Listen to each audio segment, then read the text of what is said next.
Hay un animal que viola, en apariencia, los principios básicos de la eficiencia biológica. Un animal que gasta energía a una velocidad que ningún otro vertebrado en la Tierra puede sostener y que, sin embargo, lleva más de 40 millones de años perfeccionando ese mismo gasto. No es un error evolutivo. Es una solución tan precisa, tan geométricamente calculada por la selección natural que los físicos de fluidos la estudian para diseñar drones de siguiente generación. Se llama Trochilidae, el colibrí.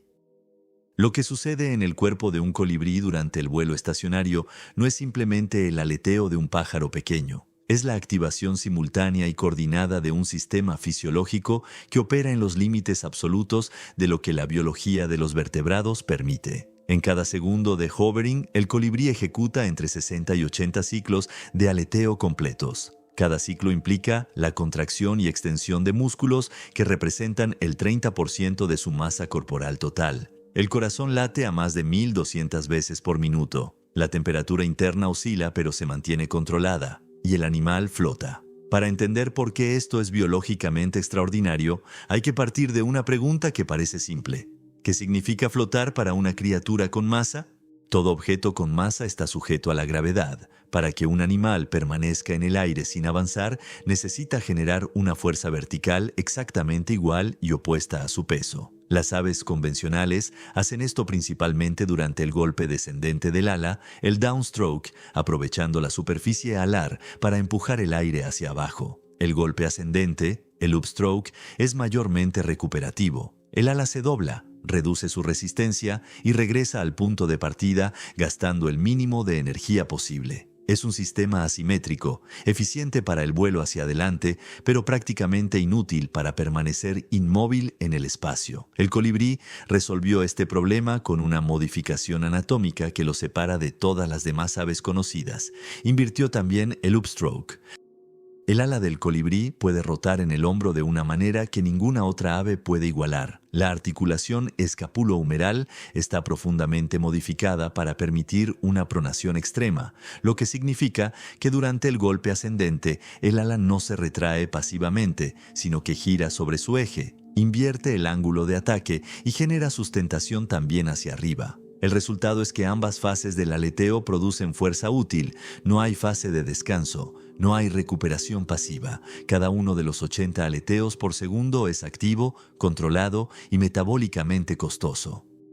La forma de la trayectoria que traza la punta del ala durante este proceso ha sido medida con cámaras de alta velocidad y sistemas de seguimiento en 3 dimensiones. No es un arco simple, es una figura en forma de 8 horizontal, un lemniscato, donde la transición entre el downstroke y el upstroke ocurre con una rotación de la muñeca alar de aproximadamente 180 grados. Esta rotación sucede en fracciones de milisegundo y se repite sin interrupciones durante todo el tiempo que el animal permanece en vuelo estacionario. Este mecanismo tiene un nombre en aerodinámica: vuelo recíproco simétrico. Y durante décadas, los biólogos asumieron que la generación de fuerza durante el upstroke era significativamente menor que durante el downstroke, simplemente porque el ala es anatómicamente más pequeña en esa fase. Fue un error que tomó décadas corregir. En 2005, un estudio publicado en la revista Nature utilizó partículas fluorescentes suspendidas en el aire para visualizar el patrón de vórtices que el ala del colibrí genera en cada ciclo. Lo que encontraron contradijo la hipótesis dominante. Los vórtices del upstroke eran casi tan potentes como los del downstroke. El colibrí no generaba el 20 o el 25% de su sustentación en el golpe ascendente, como se creía. Generaba hasta el 42%. Estaba flotando casi simétricamente, algo que hasta entonces se consideraba exclusivo de los insectos, no de los vertebrados. Aquí entra en juego la pregunta que convierte este fenómeno en un problema biológico de primera magnitud. ¿A qué costo?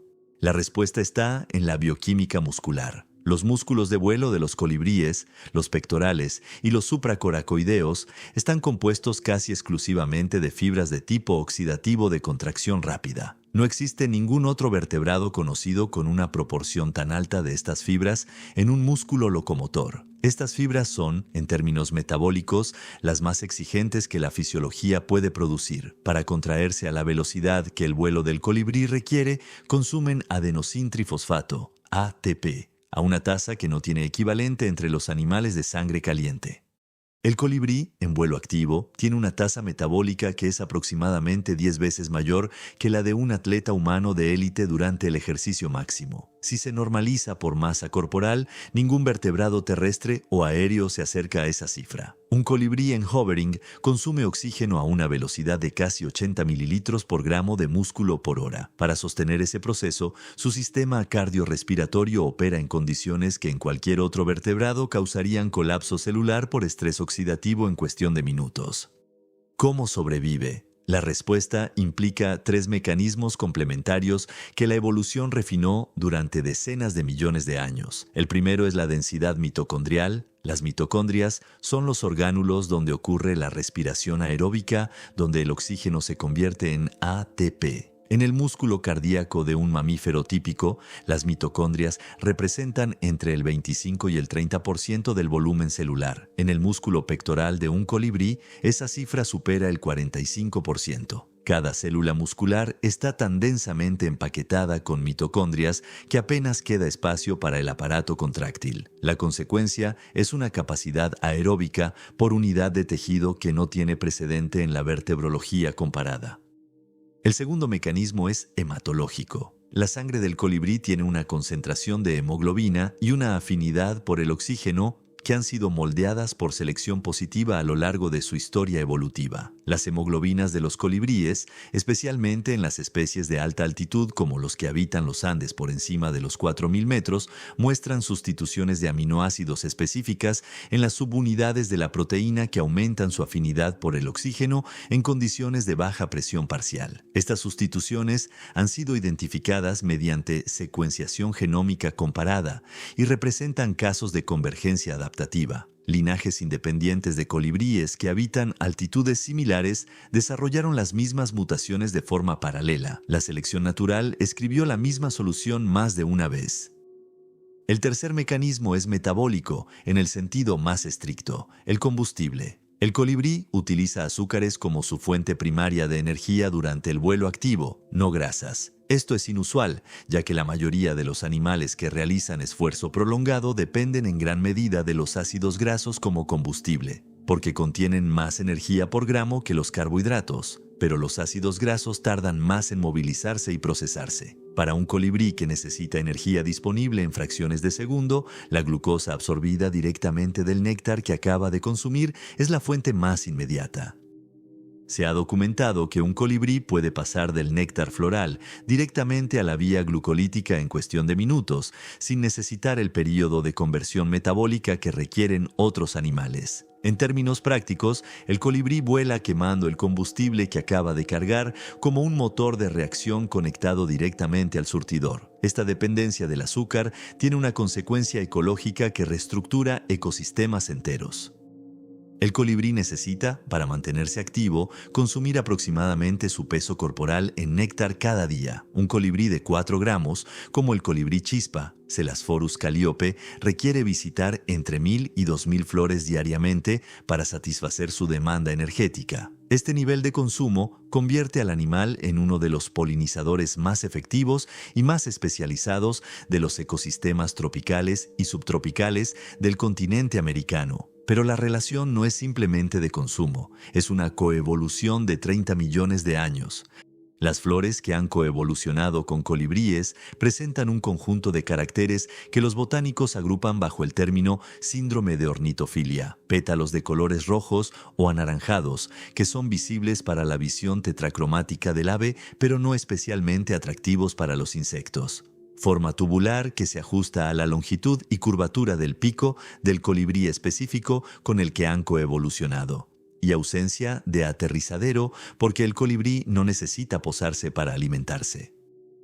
Además, estas plantas se caracterizan por una producción de néctar en volúmenes y concentraciones que maximizan la energía por visita sin saturar al polinizador. Esta última variable, la concentración del néctar, ha sido estudiada en detalle. Las flores polinizadas por colibríes producen néctar con concentraciones de azúcar que oscilan entre el 20 y el 35%, un rango que coincide con la curva de mayor absorción intestinal en el tracto digestivo del ave. La planta, en cierto sentido, ha aprendido a calibrar su producto para la fisiología de su polinizador.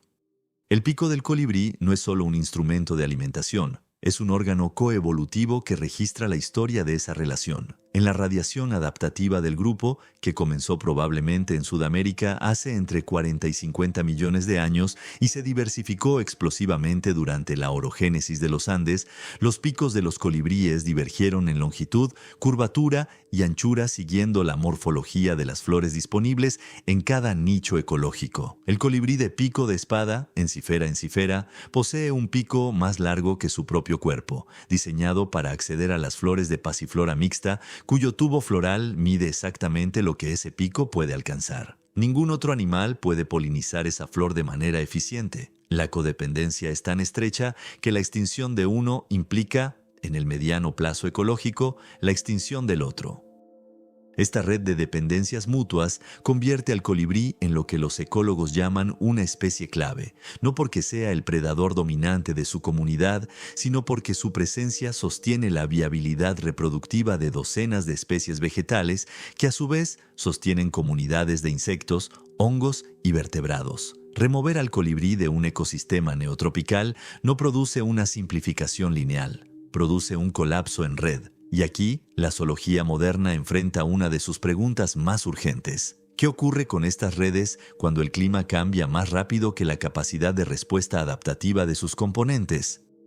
Los modelos de distribución de especies proyectan que muchas poblaciones de colibríes en los Andes se verán forzadas a ascender en altitud a medida que las isotermas se desplacen hacia arriba. El problema no es solo fisiológico para el ave, es fenológico para el ecosistema. El florecimiento de las plantas con las que los colibríes han coevolucionado está sincronizado con ciclos climáticos locales que el calentamiento está desincronizando. Si el colibrí llega a una latitud cuando las flores ya completaron su período de floración, la red coevolutiva se rompe aunque ambas especies sigan existiendo. Investigadores del Instituto Smithsonian de Investigaciones Tropicales y de la Universidad de California han documentado los primeros casos de desajuste fenológico entre colibríes y sus plantas hospederas en ecosistemas montanos de Costa Rica y Colombia. El proceso es lento, medido en años y décadas, pero la dirección es consistente. La solución que la evolución tardó decenas de millones de años en construir puede comenzar a desarticularse en escalas de tiempo geológicamente instantáneas. Hay otro frente abierto en la investigación que toca directamente la biomecánica del vuelo, el problema del control neural. Flotar en el espacio no es solo un problema muscular, es un problema computacional. El colibrí, para mantener su posición frente a una flor en un día con viento, necesita procesar información visual del entorno, calcular las perturbaciones que el viento introduce en su trayectoria y ajustar el ángulo, la velocidad y la amplitud de cada aleteo en tiempo real. Todo esto sucede en un sistema nervioso cuyo cerebro pesa menos de 1 gramo. Los estudios de neuroimagen funcional en colibríes han revelado que el núcleo lentiforme mesencefálico, una región cerebral implicada en el procesamiento del flujo óptico, es desproporcionadamente grande en comparación con otras aves. Esta hipertrofia neural es funcional. El colibrí tiene una resolución temporal de la visión que supera a la mayoría de las aves, lo que le permite detectar y responder a cambios en el movimiento del entorno con latencias de respuesta extremadamente cortas. Esta capacidad es la que hace posible que el animal no solo flote, sino que flote con precisión milimétrica frente a una flor que se mueve con el viento. Pero el mecanismo por el cual la señal visual se traduce en ajuste muscular del ala, el circuito neural que conecta la retina con los músculos de vuelo en fracciones de milisegundo, sigue siendo en gran medida desconocido. Los neurocientíficos que trabajan con Celasphorus rufus y Calypteana en laboratorio han comenzado a mapear las vías eferentes que conectan el cerebelo con los núcleos motores espinales, pero la resolución de ese mapa es todavía insuficiente para explicar la precisión del control que el animal exhibe en condiciones naturales. Es uno de esos problemas donde la biología observacional y la neurociencia computacional convergen, y ninguna de las dos tiene aún las herramientas para resolverlo sola. Existe también un micromisterio que ha preocupado a los fisiólogos durante décadas y que solo recientemente comenzó a aclararse: el problema del enfriamiento nocturno. Un colibrí en vuelo activo tiene una temperatura corporal de aproximadamente 40 grados Celsius. Esa temperatura es el precio de sostener un metabolismo tan acelerado. Pero durante la noche, cuando no hay flores, no hay luz para volar y no hay néctar que consumir, el colibrí enfrenta un problema termodinámico aparentemente insoluble. Su tasa metabólica basal, incluso en reposo, es tan alta que quemaría sus reservas de glucógeno hepático en pocas horas. Un colibrí que durmiera como duerme un gorrión no sobreviviría a la noche. La solución que la evolución encontró es el torpor. Durante la noche, muchas especies de colibríes pueden entrar en un estado de hipotermia controlada, donde la temperatura corporal desciende desde 40 grados hasta valores cercanos a la temperatura ambiente, a veces tan bajos como 8 o 10 grados Celsius. En ese estado, la frecuencia cardíaca cae de más de 1000 latidos por minuto a valores de 50 o 60. La tasa metabólica se reduce en más del 90%. El animal entra en un estado que funcionalmente se asemeja a la hibernación, pero que puede completarse y revertirse en el transcurso de una sola noche. El torpor en colibríes es regulado neurohormonalmente. La leptina y ciertas adipoquinas parecen jugar un papel en la señalización que inicia el descenso térmico, aunque los mecanismos exactos de inducción y despertar siguen siendo objeto de investigación activa. Lo que sí se sabe es que el proceso de calentamiento al amanecer es metabólicamente costoso. El colibrí necesita generar calor de forma endógena para elevar su temperatura a 40 grados en cuestión de minutos, y durante ese periodo de calentamiento, el animal es completamente vulnerable. No puede volar, no puede reaccionar a un predador y está consumiendo sus reservas nocturnas a una tasa acelerada. La primera visita a una flor al amanecer no es una elección, es una necesidad fisiológica urgente. Este ciclo diario de gasto máximo y recuperación forzada define la biología del colibrí de una manera que no tiene paralelo preciso en ningún otro grupo de vertebrados. No es un equilibrio entre eficiencia y rendimiento, es una apuesta continua, una operación al límite donde el margen de error metabólico es mínimo. Y sin embargo, persiste. Desde el Eoceno temprano, cuando los primeros representantes del linaje Trochilidae divergieron de sus parientes en el clado Apodiformes, hasta hoy, donde más de 340 especies distintas ocupan cada nicho disponible en el continente americano. Desde el nivel del mar hasta los 5.000 metros de altitud, el colibrí ha sostenido este sistema fisiológico extremo a través de decenas de millones de años de cambios climáticos, extinciones masivas y reorganizaciones de ecosistemas. Eso no es un accidente. Es la firma de una adaptación que encontró algo fundamental, algo que la selección natural no tuvo razones para descartar. Cuando se estudia la biomecánica del colibrí desde fuera, el primer impulso es ver ineficiencia. Un animal que gasta 10 veces más energía que cualquier otro vertebrado comparable para realizar la misma tarea, flotar en el aire, parecería estar haciendo algo mal, pero esa interpretación invierte la lógica evolutiva. El colibrí no flota a pesar de su costo metabólico, flota gracias a él. El costo metabólico es el precio de acceso a un nicho que ningún otro vertebrado puede ocupar, el de polinizador aéreo de alta precisión, capaz de extraer néctar de flores que evolucionaron específicamente para excluir a cualquier otro visitante. El costo no es un defecto del diseño, es la barrera de entrada que garantiza la exclusividad del recurso. En biología evolutiva, esto tiene un nombre: especialización de nicho por incremento de costo de acceso. El organismo que puede sostener el costo que otros no pueden sostener obtiene acceso exclusivo al recurso que ese costo desbloquea. La eficiencia del colibrí no se mide en joules por gramo de combustible. Se mide en acceso reproductivo garantizado a una fuente de energía que ningún competidor puede alcanzar. La vida en los límites de lo fisiológicamente posible no es una anomalía. Es, en muchos casos, exactamente donde la selección natural encuentra sus soluciones más elegantes. El colibrí flota en ese límite desde hace 40 millones de años, y en cada aleteo, en cada fracción de segundo donde un músculo se contrae y una articulación gira y una mitocondria convierte oxígeno en movimiento, está demostrando que la biología no busca la economía por sí misma. Busca la persistencia y a veces la ruta hacia la persistencia es gastar más de lo que cualquier otro ser vivo está dispuesto a gastar. Este viaje por la ingeniería natural nos revela que el diseño del colibrí no es fruto del azar, sino de una precisión metabólica absoluta. El colibrí no es solo un ave pequeña, es la demostración empírica de que la física y la biología convergen hacia soluciones extremas para conquistar nichos inaccesibles. Si te ha fascinado descubrir los secretos ocultos tras el aleteo y la fisiología de estos soberanos del aire, no olvides darnos un like y suscribirte a Ciencia Animalia. Sigamos explorando las fronteras de la vida animal desde otra perspectiva. Gracias por acompañarnos y hasta el próximo video.